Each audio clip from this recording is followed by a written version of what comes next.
Yo, what's up guys? Sir Lance here. So, nandito po tayo ngayon sa Batangas.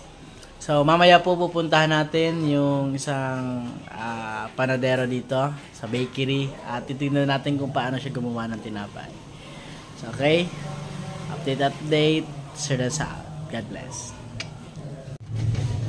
Okay, sa mga oras ito mga kaibigan, mga sir. So, naandito po ang ating panadero na minamasa yung mga harina at mga pinagalo-halong ingredients sa paggawa ng tinapay. Alam ba ninyo na paggawa ng tinapay hindi simple. At ito hindi basta-basta. Kailangan ito ng skills na kung saan kailangan mo matutunan upang makagawa ng isang napakasarap na tinapay.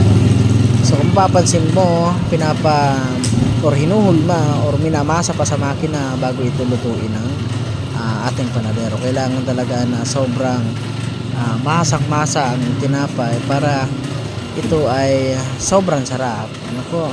So, napakagaling ng skills kasi kung hindi ka magaling, ang mga kamay mo dyan ay pwedeng mamasa rin. Ano? Sasabay dyan sa harina at mga ingredients yung inyong mga daliri. Ano po? Kung talagang kayo ay hindi sanay. Kung mapapansin nyo, ayan na, sobrang lapot na ng harina na minamasa ng ating panadero. Ano po? So, yan iniikot na yan. Ang tawag dyan ay controller.